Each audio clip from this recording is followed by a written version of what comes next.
Hello and welcome back to Onto the Ball. I'm Scott Nichol and I'm joined as always by Travis Morgan and James O.B. O'Brien to talk about the weekend's football, the results, the disappointment, the elation, and of course we're going to start with today's big news that Liverpool owners FSG are selling up, allegedly. Who knows what this means, OB? They're inviting offers. You could say for £4 billion, every club in the world is up for sale, not just Liverpool. So is this news today? Is it sound bites? Is it something we've already always known? Or are we for sale? Are we going to get bought out by oil barons and start spending 200 million every summer like Man United? That's a good opening gambit. I love that. It's really interesting, isn't it? And I think there's more to the story. I think we're being set up for something in the coming days or weeks where somebody is probably in advanced talks. I noticed that they've obviously they've put together a deck, a sale deck, and all this sort of thing. So it says to me that they're probably further down the line and they're releasing at this point in time. They wouldn't put it up for sale if they didn't have someone who's interested. They mentioned in the statement as well that they had a number of previous interested buyers. So for them to suddenly go, well, actually, okay, we are selling now, that says to me that they got somebody interested or a group of people interested or multiple different bids going on. And then it's just a case of they're just going to pick the biggest one. And they know the number's going to be 4 billion, 5 billion, whatever it chooses to be. And then they'll sell up, get out, and they've made the money for something that they bought for 300 million in 2011. So that's not bad business by anybody's stretch of the imagination. What it means for the club, if it's somebody with a lot of disposable income and they want to make an immediate splash, it might mean there's a £200 million there for the January transfer window. I think we all know where that would go within the team. Half a Or Bellingham. it could, yeah, exactly. Or maybe the prediction that we made some weeks ago that Bellingham and Rice are on the way is going to come to fruition with an oil baron that Scott called a couple of weeks ago. So there you go. Maybe it wasn't so pie in the sky. Trav, how are you, mate? How are you since the news came out? Obviously, you had a bit of a meltdown in the group chat. So I know it's hit you hard, and it's probably the worst news you could have had following a defeat, an awful defeat to Aston Villa, which we'll get onto later. But are you okay, mate? Did you go home and have a hug off your missus to try and make yourself feel better? Yeah, I needed it to be fair after such a shambolic performance yesterday. We just went at it at all, which I'm sure we'll get into later in the show. But in terms of the Liverpool, this them putting it up for sale, I'm not 100% sure what to make of it. I know we had a little bit of bants in the group chat and stuff, but is it going to be shareholders? They're going to sell some of the shares. Is it going to be a complete sale? I'm sure we'll know more over the coming weeks. The thing is, what does shareholders mean, OB? Because I know we're put in the group chat today. I don't know if you've seen it as well, Trav, but we sold 11%, was it, to Red Media or something, and they used that 750 million to buy an ice hockey team. So if let's say they sold 40%, so they're still the majority shareholders, would they take that money and run it? Like, how that wouldn't benefit Liverpool at all, would it? It has to be a pretty much outright sale, and then you got to hope that whoever's buying it for the circa £4 billion, To invest. they're not mortgaging it for £4 billion, and they're actually investing to win, to play fantasy football and finance as bankrollers. Absolutely. The last thing we want is to be in a Man United situation that they've got with the Glazers, where somebody invests in the club but actually puts the debt against the club. Because I think financially, I don't think that's viable. I don't think it's good for Man United, and it certainly wouldn't be good for us. It looks to me as if somebody's interested, and I don't know who it is. Twitter's gone crazy today. I don't know if you've seen some of the rumours about people who might be interested and who John Henry's had dinner with in the last 3, 4, 5 weeks. It's just absolutely berserk. Who has he had dinner with? He's been in Abu Dhabi, hasn't he? Anyone you know? He's been in Abu. Any sheikhs? Everybody. Any sheikhs, any rich Arab princes? Well, one of them is I don't know the name of the guy. I can't remember his name. Doesn't come to spring to mind. The guy who owns the Mercedes Formula One team.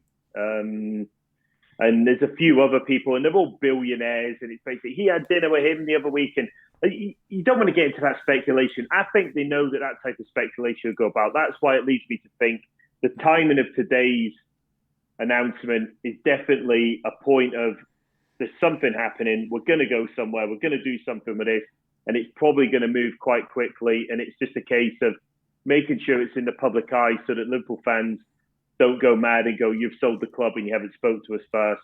No, OB, get involved in the speculation. Let's fan the flames. Let's whip everyone up into a frenzy and get excited and worry Trav. Elon Musk. Elon Musk was the best one I saw today. Absolutely amazing. And somebody on Twitter put that would look ace on the front of our main sponsor. I just thought, oh my God, you know what I mean? What is that? Let's go. I think that the interesting thing is that it can go a number of ways, can't it? I mean, you look at like Chelsea, and they were forced into new ownership. In terms of their investment pattern, like you said, it remains to be seen as to what they're going to do, how much they're going to invest. But I can't see them being like a Manchester City type, where it's just more or less infinite funds, sort of when as and when they need it, sort of thing. I think they still have to be fairly strategic in the way they spend money. I mean, financial fair play. Well, it depends, doesn't it, Trav? It depends just how rich they are. Yeah, absolutely. If you're rich enough, you get round it with your dodgy sponsorship deals and money washing, sports washing, what they call it. Absolutely. To that point, Newcastle owners are 10 times richer than the Man City owners. So in theory, they could swallow them. I mean, there's all sorts of rumours going around about Chinese investors, Indian investors, and both would be up there with that type of level of investment that we've seen in Man City and Newcastle and PSG abroad. And that type of money is swirling around, and potentially it could be somebody who's a little bit left field. It might not be Middle Eastern money. It could be money from the Far East. It could be money from India, and it could make a massive difference. The club is well supported out in that part of the world as well, much like Man United are. He's got shares, hasn't he? I can see it. He's going to stick his hands in me. I wish I could afford it, you know.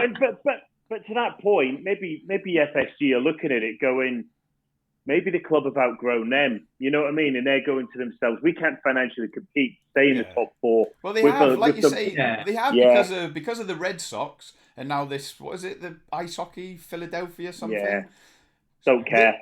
They will risk the wrath of them supporters if they throw in $500 million to Liverpool. So they've either got to share it around between all their franchises or they don't bother. And the answer is they don't bother. So we're self-sufficient, we generate our own funds, and that's why we are where we are. So we're so much bigger. We're so much bigger than other franchises as well. And I hate to refer to the club as a franchise. It absolutely riles me. But ultimately, that's the way the Americans will look at it. American owners will look at it, and ultimately, we have probably outgrown FSG as an organisation, and therefore they're going, look, we could cash in now, make a load of money, and do whatever we need to do, and stay stateside with supporters who are probably going to be less high maintenance, dare I say, as well, because there's a lot of anti-FSG stuff going around, and it has been for quite some time. So maybe they're thinking, we can go, we'll make our money, we can just move on, do our own thing, and be more accepted in America. We've learnt a lesson, or we could look for new territories or whatever and go elsewhere. Yeah, and just to elaborate on OB's point, I actually agree. I think there'll be no shame in them moving on as well. I think they've been of great service to Liverpool. They've ensured that you've been able to compete at the top of the Premier League, which you've not done. Do you know what I mean? For how long? Since the 80s. You know what I mean? You've won your first title under their ownership. You've competed for numerous Champions Leagues under their ownership, and quite recently you've had some of the best players in the world being developed under one of the greatest managers the Premier League's ever seen. So I don't think they're going to walk away ashamed, or I don't think anybody can say there's any like bad timing with it. What's triggered it is maybe the reasons that you've both given. The fact that like you said, Man City can more or less sustain that ability to challenge and compete at the top year on year on year. And like you said, the fact that Liverpool have been so close quite recently in recent years, like you said, it might have made everybody a little bit hungry. Like, what's the next plan? How can we break that mold? How can we sort of break that cycle? And I think that's the challenge for everybody. Man City are like the Man United of the 90s. You know what I mean? Nobody could really not compete with them per se, but like they were the big team that was winning everything all the time. And it's how you break that. Do you know what I mean? And I think Liverpool have been the closest to like consistently breaking that pattern. And there are other teams sort of emerging now who are trying their utmost. But like you said, it ultimately boils down to money, doesn't it? Do you know what I mean? The more money you spend and the better strength and depth you have, the more competitive you generally are. I mean, if you think of I was going to call it the loft conversion, as Everton fans call it. You think about the new stand that they've built, and now they're doing the second stand. They're basically feathering their own nest, which shows to me, Obi, they were never here to stay, because they had a choice to either spend 400 million developing the ground or 300 or 400 million on the squad to keep competing. And all they've done is they've bought a detached house. They put a double garage on the side, a conservatory on the back, a loft conversion. They've just increased their holding, and now they're looking to get out, and it's bearing fruit, which to me, you know where I stand. I'll be happy to see them go. I said today in the group, and I weren't joking, we're only on this planet for another 40 years if we're lucky. Hopefully a little bit longer if you stay fit. I just want to compete. I just want to compete. I'll be lucky if I last another 10. The last 10 minutes of a game yesterday aged me about 6 years. Yeah, it was tough, wasn't it? My little heart was banging. Kept saying to Trav, another minute ticked off, another minute. Yeah. But yeah, it's been a bit of a mixed response today on social media. I've watched a few of the other podcasts and listened to it, and it is a mixed response. And as Trav just says, in some ways, FSG have been good for Liverpool. They've done us good, not least in luring Jurgen Klopp, giving him the platform. But also, as OB says, I think we've outgrown them, and it just proves where they are. They're not here for the next 50 years. It was a business, an investment that's gone right, that they've harnessed and built, and they're cashing in. And I just hope it goes to the right seller, someone who's a little bit wacky, someone who wants to, like Man City, spend loads of money, win lots of titles, rule Europe, rule the world, and there could be some fun times ahead. That is the dream, isn't it, for all the fans, like, to get that kind of investor. And like you said, there's no guarantees. I don't. It is very mixed. I've looked on Twitter today. I've seen a few polls and a few comments from a lot of Liverpool fans saying that they provided a good service. Not necessarily gutted that they're going, but at the same time, like, the grass isn't always greener. So it's going to be an interesting few weeks, next couple of months, to see how it develops. Like you said, it could be worrying times for somebody like myself if you do get one of those investors and you start splashing the cash and building a Galactico version of Liverpool. You've started a petition, haven't you, Dave, on change.org I certainly to stop this going through. Flipping out, I'm not that invested in your club. Yeah, you are. I suppose as well, it's got an interesting twist from a Manchester United perspective that you're still in that cycle of the Glazers. I don't know where you are with getting out of it, and it's the one thing that I've always been a little bit. I mean, I don't feel sorry for Man United fans on very many things, as you probably guessed, but it's the one thing where I think that's an institution that's being ruined in a very negative way. And I do feel for the supporters when it comes to the owners who are, I don't think, treating the club in the right way. They're custodians of the club, and I think they're letting the fans down. I think that they're putting the club into debt unnecessarily, and it makes them less of a sellable option. So I saw a thing today saying that Man United would be worth around, well, a little bit more than Liverpool, whatever Liverpool would reach. Yeah, probably about 7 billion or something like that. Yeah, exactly. But if the debt's 800 million against it, the value isn't the same. So in actual fact, you'd actually be buying the club for the same amount of money, or roughly the same amount of money. And it's just it's that type of thing with a less modern stadium that hasn't been looked after as well, and hasn't been the investment into it. And they're not in the same position, although they're doing a little bit better this season. Where Liverpool are with the players, they probably haven't got they've got a good manager now, but whether he's the right one, they're a step or two away in every way. Yeah. The recruitment hasn't been as good the last few years, and it's like it feels like there's a point where Man United are going to have to do something as well. And whether the Glazers are willing to do it, I think if it goes through and we ended up with someone who's going to inject an awful lot of money, I think very quickly down the East Lancs Road, I think it's going to have a lot of knock-on effects for Man United, and the fans will become very, very restless really quickly.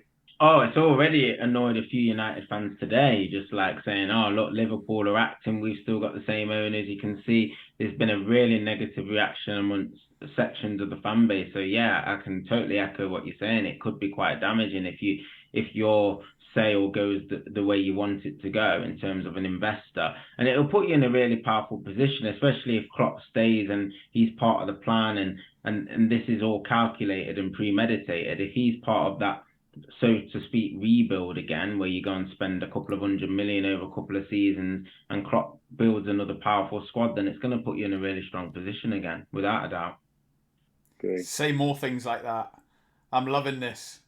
This ain't what I signed up for, mate. I'm ready to fall off me. Right, that's the financials. Genuinely, I didn't plan that. I didn't plan to say that, but it's true. It is really, really important, and it will impact on all of these other teams. And I think eventually it'll come down to teams like Spurs and that as well, where they're going to have to reinvest more money and not have a player and not have managers like Conte, who's going to want to play quite negatively. But there you go. One last thing before we probably move on or whatever, but I'm a little bit worried in the sense of the direction that, not the Premier League's going in, so to speak, but I think there's quite a few Americans wanting to invest in the league. Like they're already thinking about next pre-season setting up a tournament between the big six. Have you heard about that?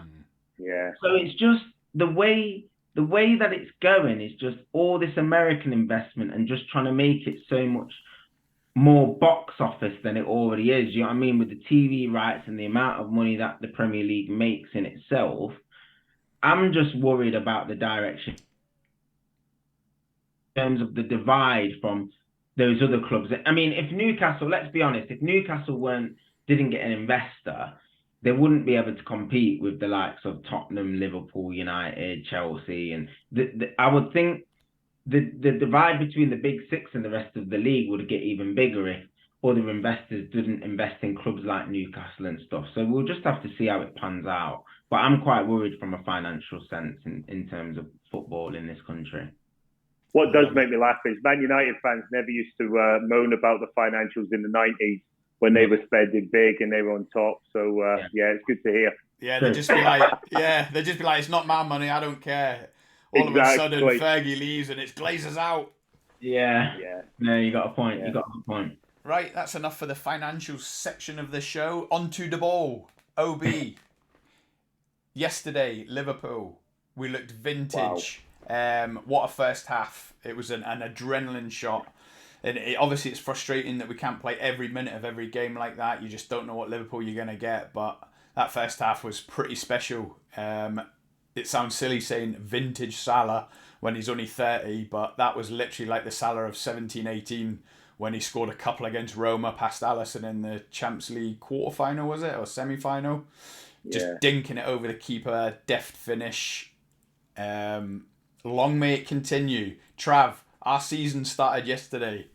You're back again. Back the 8th time. I love it.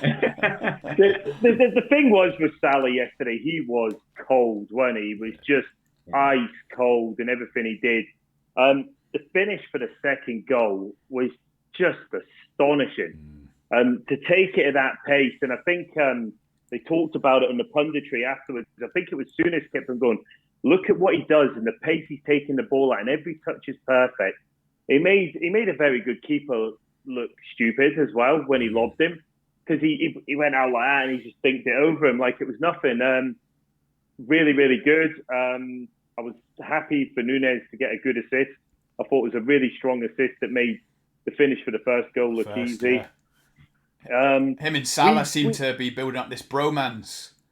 But yeah, absolutely. But don't you think? I mean, one of the most important things that happened in the early part of that game was Conte, who is well known for his tactical nous and having this ability to get the tactics right in these big games.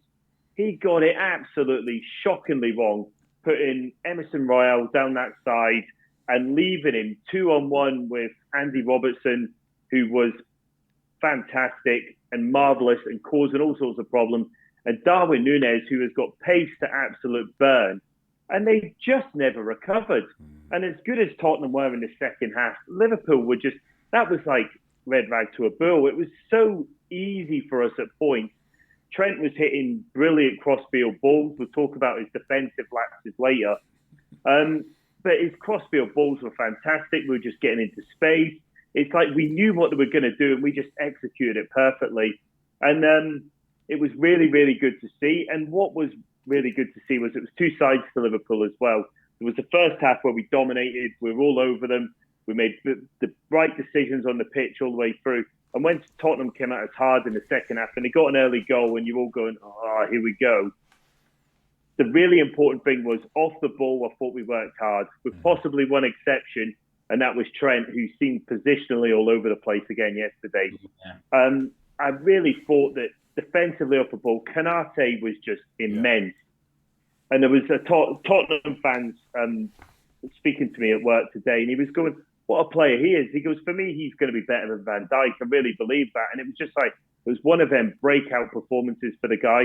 He won everything. He read everything. He was in the right place at the right time. But the whole team worked really, really well off the ball. We were compact. We were tight. We rode our luck a little bit against a good attacking team, especially towards the end. But for me, we edged the game. We did enough in the first half to get ourselves in that position. And it was just good to see so many good performances all over the pitch.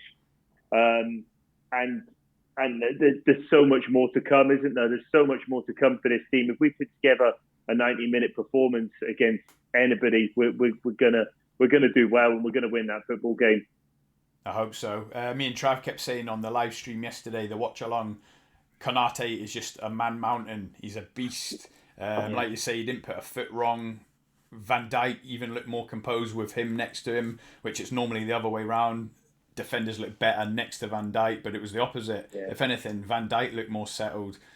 We can touch on Joe Gomez. He's not getting back in. Not if Konate stays fit. Matip will be in before him. But yeah, like you say, the first half, it was just vintage Liverpool. And we've got to be starting games like that more often, because we've had so many games this season where we're a goal down inside 10 minutes. There was no chance of that on Sunday.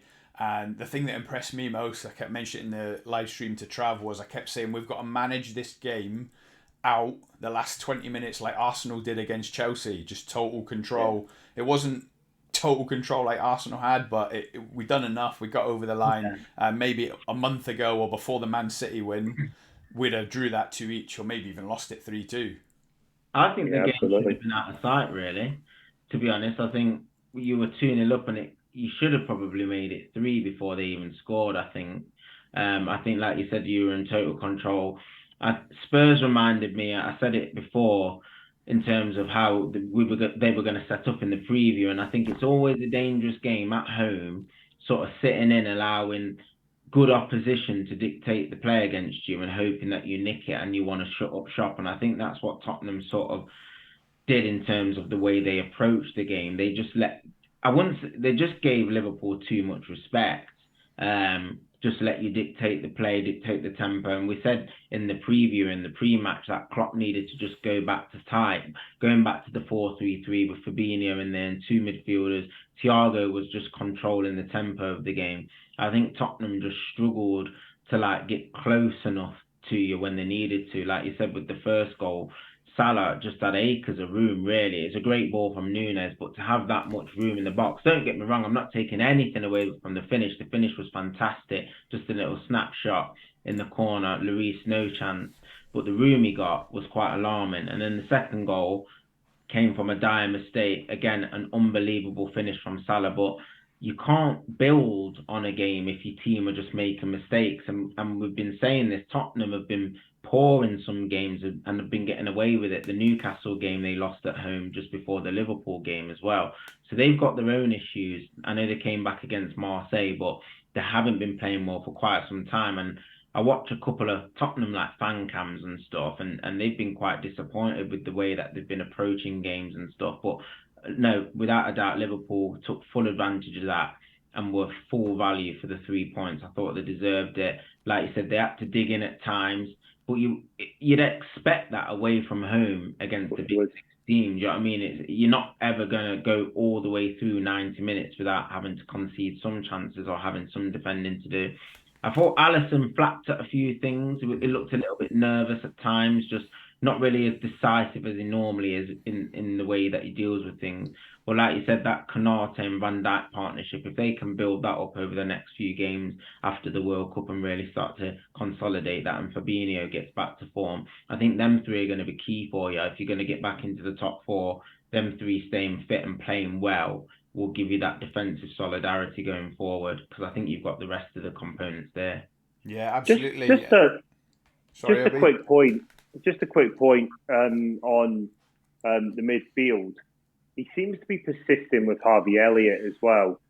And that's really interesting. So whether Henderson's carrying something or whether he thinks that Elliott's good in these games where there's points of the game where we haven't got the ball as much, and positionally Elliott has got the legs without necessarily having the pace.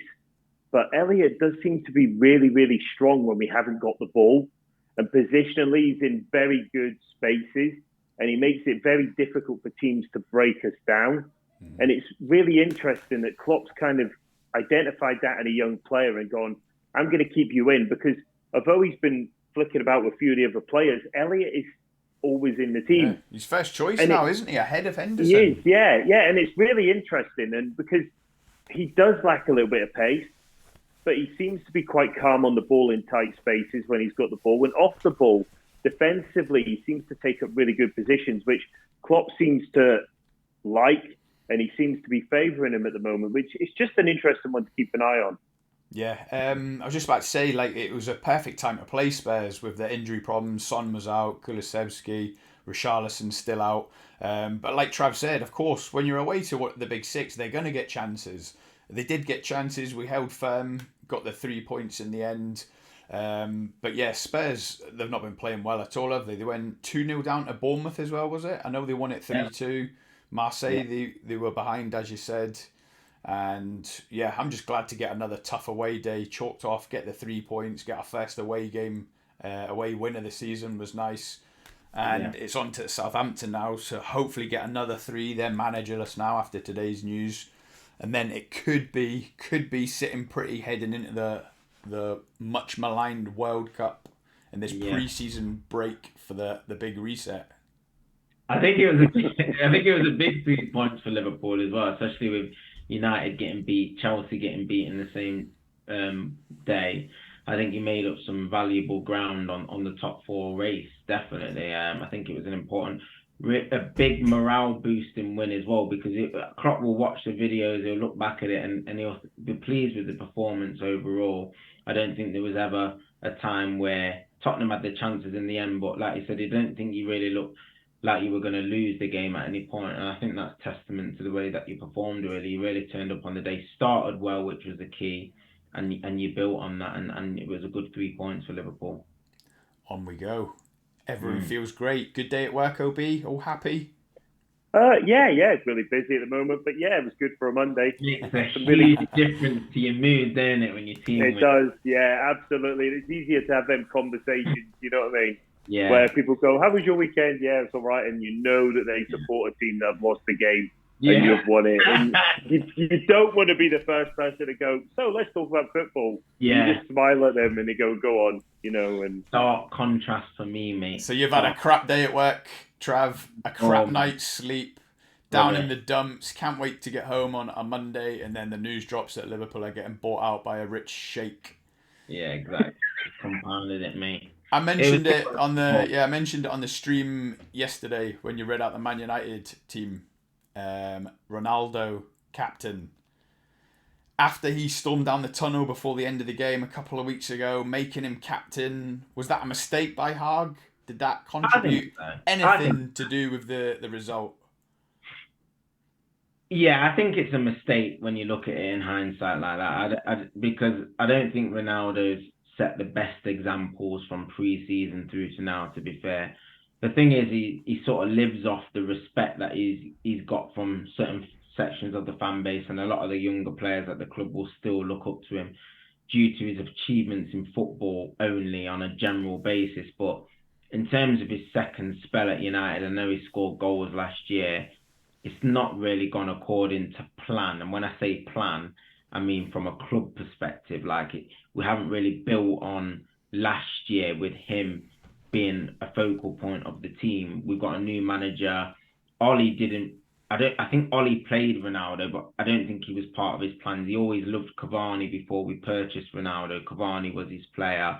He used Greenwood and Martial and a few others that he liked over Ronaldo. And Ronaldo was bought purely to stop him going to Man City. So like you said, from him being sanctioned, dropped from the Chelsea game to being captain 3 games later is quite a bizarre one. But in Ten Hag's defence, not total defence, but the only thing I can think of as to why he's done it is because obviously Bruno's vice captain to Maguire. Maguire was left out. And in terms of senior leaders, a lot of the players still look up to Ronaldo. So I think it's just an easy decision. Maybe he thought it might deflect some of the media attention in terms of, oh, is he my player? Do you still fancy him? Is he still involved from that perspective? But what it did was it magnified and intensified the pressure on Ten Hag, because it's like, well, for the exact reasons that you gave. He's been sanctioned, he's had to be disciplined, and then yet you're making him captain a couple of games later. What's sort of going on with that situation? I've said it before and I'll say it again. I think Ronaldo needed to go in the summer. I think this will definitely be his last season, and he's one of the reasons, not the main reason or the problem like a lot of the fan base like to say, but I think he's one of the main reasons as to why things aren't quite clicking up top for us. Was it a sign of weakness, do you think? OB, would you say it was a sign of weakness? A bit lick-ass of Ten Hag to make Ronaldo captain? Did he not have the balls to give it to Lisandro Martinez, which I've been saying for weeks? He's the next captain for sure. The heartbeat of a team, isn't he? For me, right, it's never about one captain. You think about great teams, and it's a team full of captains and a team full of leaders. And it probably highlights something in United, whereas they haven't got enough leaders on the pitch at certain points. It was always something that was pushed towards Ollie's teams. And I don't think they've necessarily got the leaders. I think Martinez would be a really good leader. He's a natural leader in the way he behaves on the pitch. But apart from that, I struggle to see a lot of leaders in that team. I really do. And when there's a couple of injuries, there's clearly not the depth of leader in there. But I don't like centre forwards being captain anyway, if I'm being honest. And because we don't see enough of the game. They don't see enough of the game. I like a midfielder or a defender or even a goalkeeper over a forward. Ronaldo's a great individual and a team sport. He always has been. Will he be thinking about the best of the team, or will he be thinking about himself trying to score goals and get into the best position? Most strikers are selfish by their very nature, and that's what makes them so good.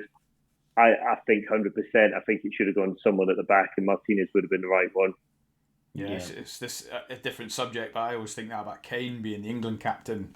I don't agree with it. David De Gea. For me, he should have done better with the first and second goal. Interesting one. I think maybe the free kick, the first one comes at him, and I think that we had ample opportunities to stop that at source before he even gets to that point. The ball goes in on the halfway line, and Lindelof sort of show like the right distance, but he just sort of follows him and allows him to turn and come inside. And it was just so easy for him to do that. You've got to either foul him or, I mean, OB's shaking his head. I think you. Yeah. But what was Lindelof doing? There was no need to do that in an away game early on, charge into midfield for no apparent reason. I watched the extended highlights and I was just thinking that's exactly what you don't want to do where the crowd are up. You know what I mean? Yeah. They're looking for an opportunity and he's got carried away and he was never going to win that ball in midfield. No. It's like he had a head rush and he just charged in and he put the whole team under pressure by doing it. And the space was just in behind then. It was so easy to do, Trav. It really was. The thing is with Man United, this is the weird thing about Man U.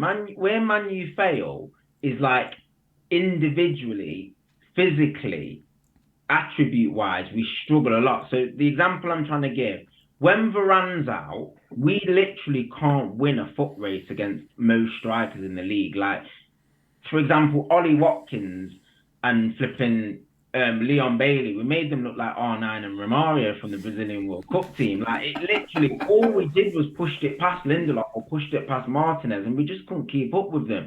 So it's like, you can have whatever shape you want, you can be defensively sound as a unit, but if individually you can't win a foot race with someone or somebody stronger than you, and I just feel when Varane's out or when Varane and Martinez don't play as a pair, we struggle. Do you know what I mean? Balls down the sides from Villa just killed us constantly yesterday. And I think if a couple work early on, you get encouragement, don't you? You could see that happen from the first goal when Leon Bailey scored, which was a decent finish. Like you said, De Gea may have should have done better. But constantly throughout the first half and the second half, there was just balls in the channel between the fullback and the centre back. And it was like Lindelof trying to keep up with people in wide areas, just looking really out of sorts, really out of position. And he's just not comfortable defending wide. He's decent on the ball, decent ball playing centre half. But when it comes to defending in wide areas, stopping the balls across the box, covering the near post, he is literally shocking. And I think a lot of players just had a shocker yesterday. I think the balance of the midfield didn't work either. We had Casemiro and Eriksen who have been playing, but Eriksen's played a lot of football and he just looked a bit leggy. And then you had Van de Beek in there. You're not sure if he's a cam. You're not sure if he's a third man midfielder. Not sure if he's a footballer. Yeah, exactly. It just didn't work. The whole setup didn't work for me. And then if you looked at the front line as well, we had Rashford, who it's quite well documented. He doesn't work on the right. But we played Garnacho, so we put the more experienced one out of position, thinking it would give Garnacho the best possible chance. And Rashford just wasn't involved in the game at all.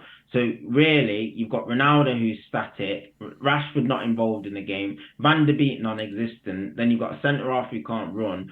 You're playing with 7 players, unfortunately. Do you know what I mean? And then if those 7 players aren't all playing well, it's no wonder we got packed in very comfortably by a Villa side who I didn't think were amazing on the day. They just outrun us, outfought us, just a lot more physical than us, and bullied us, and we couldn't deal with it. The thing is that Lindelof is your Dejan Lovren, isn't he? He's got Jose sacked, he's got Ollie sacked, he's got Rangnick sacked in a way. So, of course, he's not going to be giving it a tune to Ten Hag. So it is difficult to haul him over the coals when he's not even Ten Hag's choice. He'd probably have him out of the club by now if he could. Yeah, but you say don't haul him over the coals, right? He's a professional footballer in the Premier League, a club like Man United. Yeah. Now, there's nothing that he should have done. In his mind, he should be going, I can't do this at this point. I'm not going to get there. I'm going to put the whole defence out of shape. I'm going to set a bad tone for the whole rest of the game. Now, in his head, he should be thinking that. He should be thinking that. And it's about having a football brain. What he did was he put his team under pressure, give the other team a goal start, and basically put his team on the back foot and allowed people to be put under pressure if they weren't performing well. If United don't concede early, don't concede that first goal, it then goes deeper and deeper and deeper into the game. The crowd go quiet and you manage it through. And that's why he has to leave the club, Obi. Like Dejan Lovren, he's just not good enough. You look at the third goal as well, like the ball gets played into Watkins and he's running, must be about 45 yards out, he's running at him. And Lindelof just backs off until he gets into the box. no challenge. I'm like, just if you're not comfortable, just foul him outside the box and defend the set piece. Like, why are you letting him get into the box? Yes, fair enough. The cutback's not marked by any of the midfielders, but the tone's sort of set. Like, your centre half's just letting a striker just run into the box and pick a pass. Like, you're not even trying to cut the cutback off either. You're not trying to cut the pass out. So I'm like, if you're not going to tackle and you're not going to stop the cutback from coming into the box, you're just a passive defender. Like, you're no use, no ornament. Do you know what I mean? So we had absolutely no use. And I just think it was a really bad day at the office. Nobody turned up for us yesterday. I think only Martinez really and Garnacho can walk away with a head held high in terms of effort. But the quality was poor. We started badly. We didn't recover from it. The goal came from a deflection. And I think everything that could have went wrong, went wrong. And the substitutions from Ten Hag as well, a little bit questionable. Maybe not done them early enough. And we didn't have players that could come on and really impact the game, especially with the players that we had missing, like Anthony Sancho. Martial's just coming back to fitness. So I think, again, it was looking like we were on a really good positive run, but a couple of results and all of a sudden I think we do need the World Cup with players dropping like flies. Playing Thursday, Sunday again. Like, this is the third week. The big reset. We're all on a big reset. We've got another Thursday, Sunday. We play Thursday in the EFL Cup and then Sunday away at Fulham, which is another tricky tie again. Like, there's no let up with these fixtures at all. No. It's just like, they're just coming thick and fast, mate. Honestly, we really do need the World Cup. I think I shared with you earlier that playoff situation and them games that you've got in February. And that's brutal. And it's like that Thursday night cup is causing you a lot of problems, isn't it? It really is now. Now that you didn't win the group, you've got an extra 2 games to play against Barcelona, who knows where they'll be come February time. And then you've got a load of games to manage through and when you're challenging for the top 4. And on top of that, you're going to potentially have tired players from World Cup. And it's going to be tough for you. It really is, Trav. To be fair, I don't want to... Sorry, Trav, just to set you up. I don't want to help you out here, and obviously you've ridiculed me about the whole injuries and that, but obviously you did. You had a whole front 3 out. You had Bruno out. Was he ill or not suspended? You had Varane, your best centre-back. So that just shows what can happen when half your team are out. And obviously I've sung chapter and verse about Liverpool having the injury problems, but I do have a little bit of sympathy for you. I know you've ridiculed me about the whole injuries in Liverpool, but how damaging was that defeat away to Villa, who are really struggling? They're down there. What will that mean for Ten Hag's big rebuild? It was a big opportunity to make ground on Spurs and Chelsea dropping yesterday, and we normally do that where we miss out on opportunities where we can capitalise on other teams dropping points. It's so typical of United. And when I said I think we would win, but it would be tough, I just knew when we made that start, we were just going to blow it. But what's filling me with hope is that the performances with the team that Ten Hag wants to play and the performances without Ten Hag's team are chalk and cheese. Do you know what I mean? The moment Varane's not in the side and we go back to Ollie Ball, do you know what I mean? It's no coincidence. Like when he's not in the team and him and Martinez aren't playing together, the performances look totally different. So I think we need to put it into perspective and say that there are going to be bumps in the road with this rebuild. It reminds. I would say though that Casemiro and Eriksen were on the pitch. Yeah, and I think we talked about the big players, and most of them were on the pitch for you yesterday.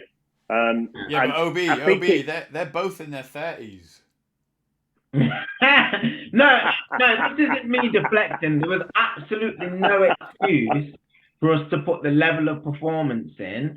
If the level of performance was top draw and we got beat, you don't mind. But the way we performed, we were way off it. And that might be a mixture of fatigue, travel, just a few changes in the team, whatever it was. But Ten Hag was really disappointed. In his post-match, he said that he was disappointed that we were trying to sling in early crosses to Ronaldo. It wasn't part of the plan. The players weren't making the right choices, and he was really annoyed and said it was unacceptable. But he did say that they were humans and they were due well, not allowed a bad day off, but he's like, you can understand why these things happen from time to time. But we've just got to go again. Like, I think the importance on the Fulham game now was cranked up. I think 2 defeats and a defeat going into the World Cup will leave the fans feeling really flat, thinking they just want the Premier League ball back with the World Cup on. It will be in the back of your mind. So I think we've got to go to Fulham and get 3 points and really go into the World Cup on a positive note, and let that be known to the fans that that was just a bit of a one-off. Do you ever expect to see Donny van de Beek in a Man United shirt ever again? Yes, but not after this season. I think he's been tried through 3 different managers now. Went on loan at Everton. He was on the bench at Everton under Lampard. So it's difficult to say that 4 different managers are wrong about one player. Do you know what I mean? I know he cut it at Ajax, but if he's not putting it under an ex-manager, what hope have you got? Do you know what I mean? And it's like, I just don't think the league's for him. I think some players adapt better to other leagues and perform better in other leagues. He's certainly not a bad player, but I just don't think he's either a Man U player or fit for this league. And it's a shame because I had high hopes for Donny van der Beek. Watched him a few times at Ajax under Ten Hag in the Champions League runs that they went when they got to the semi-finals and stuff, and he was a real integral, instrumental part of everything that they did. But he's just come to United, and the first season not playing under Ollie, whether that was Ollie's fault or not, it's killed him. He's just never recovered from it. But do you think that's confidence then, Trav, or do you think it's more just the league not being for him? Do you think his confidence has been knocked as quite a young player coming to another league, and he's just that's done him? Certainly, Obi, yeah. But like you said, time's not your friend in football. Do you know what I mean? You've got to react quickly. And as a player, he'll be thinking about his next move. The last thing he wants to be doing is sitting on the bench for United for the next couple of years or whatever's left on his contract. His agent will be seeking out a move for him because he's missing out on the World Cup as a result of not playing. Do you know what I mean? I can't see him getting into the squad. And he's got the quality to be doing that. So maybe it's a move back to Holland. I don't know, but I wish him all the best. He's a good character. He's never caused a fuss in the dressing room. He's always been honest, wanted to give his all. So we'll just have to see what happens with him. But I can't see him making it at United. I wish you all the best, but get out of my club. It's time to go. Right, I was going to ask you about who's back from injury for Fulham, but we're going to save that for Thursday night. Yeah. We'll do a bit of a preview show. Man United, home to Fulham, is it? Away to Fulham. Away to Fulham. Again, away. We play Thursday night as well. The games come thick and fast, don't they, OB, when you're not winning like Liverpool? That's how you won 2 on the spin and you're getting brave. We'll see. Yes. Well, it'll be 3 because Southampton, we're hopefully going to be patterning them up. But we'll talk about that maybe on a Thursday night. Hook up, lads, yeah? Yeah. Right. That's all, folks. Thanks for your time. If you've made it this far, and I forgot to say it right at the start, if you're new to the channel, like and subscribe, helps us out a lot. Come and join me, Trav and Obi on the next one, talking all things Liverpool, Man United, Premier League, and Liverpool's new rich owners. Thanks, guys. We'll catch up on the next one. Cheers, Obi. Cheers, Trav. Thanks, guys. Cheers.